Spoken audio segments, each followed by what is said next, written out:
L'Observatoire de Paris a construit dans le centre de la France un ensemble radioastronomique qui est le plus vaste d'Europe. Les radiotélescopes ne voient pas les astres, ils les écoutent.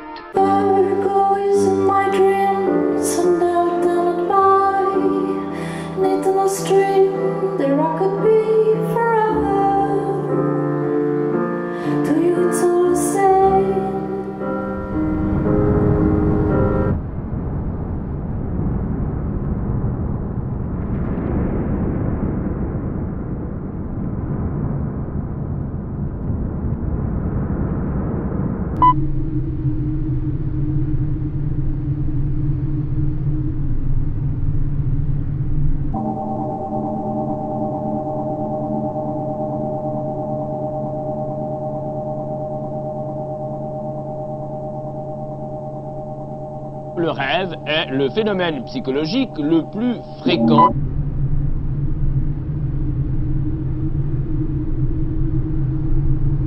Rien de ce qui est réalisé ici n'a été fait au hasard. C'est certainement le premier exemple et le plus accompli d'une pensée sur l'espace construit socialisé. Aujourd'hui, il y a une légende qui court d'après laquelle, à la fin du 19e siècle, c'est en effet dans ce petit village qu'a été réalisée pour la première fois une séance d'hypnotisme thérapeutique à la façon qui est devenue moderne par la suite. Il ne s'agissait pas d'un fluide magnétique, mais qu'il s'agissait d'une action purement psychique. Il s'endormait dans un laboratoire et l'expérience se poursuivait pour toute la nuit. L'habitation unitaire facilite les relations et gouverne l'eau, l'air, la chaleur et la lumière. L'idée d'origine de géométrie et d'algèbre sont encore bien présentes dans l'énorme construction à laquelle elles ont donné naissance. Regardez cette rose. Comme tous les êtres vivants, sa croissance obéit à la loi universelle du nombre d'or. Le nombre d'or est la pierre angulaire de toute création. À la réflexion, eh bien ça ne pouvait pas être autrement.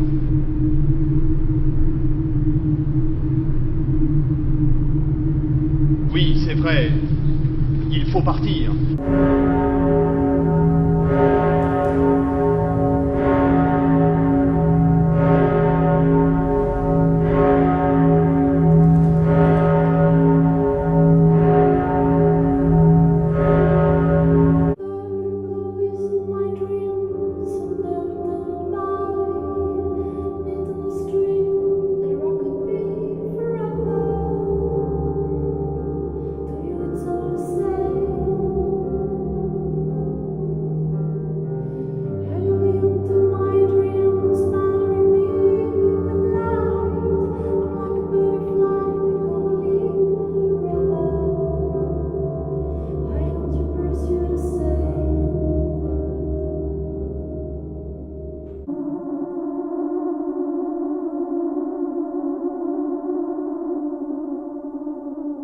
J'arrive à me découvrir par le rêve. Le problème de l'activité psychique de la nuit n'est peut-être pas aussi simple qu'on l'avait pensé au début. Du chaud magma de nos rêves, des images se détachent. Le rêveur réveillé ne doute pas un instant de leur réalité, de leur rôle, ni des révélations secrètes qu'elles contiennent. Je rêvais que j'avais un tuyau qui sortait du cœur et que j'étais obligé pour respirer d'aspirer le sang. Elle révèle son goût des formes simples et pures. Je cours et quelqu'un est derrière moi, je ne le vois pas. Et je me revois en rêve prolongeant la direction de ce poignard dans le cœur. Je voyais le poignard qui rentrait. Et c'était la direction de l'hôtel de ville. L'activité électrique cérébrale de rêve est aussi différente de l'activité cérébrale de sommeil que l'activité de sommeil est différente de l'activité d'éveil.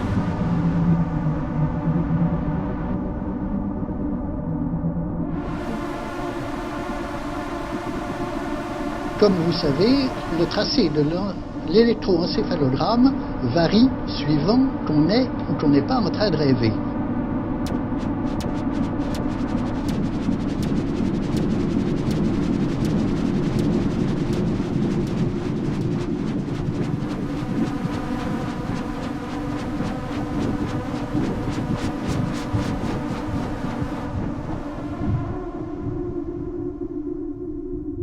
Les physiologistes se sont aperçus qu'à l'intérieur du sommeil, il y avait quelque chose d'extraordinaire, une espèce de continent nouveau.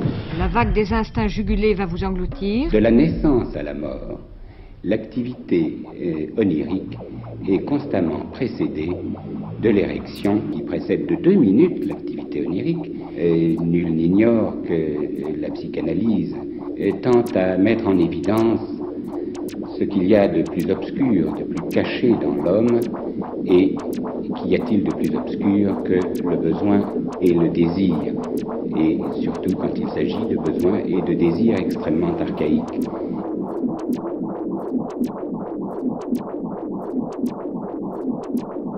À quel moment de notre vie ce spectacle a-t-il commencé ?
Vous avez peut-être remarqué la forme très bizarre.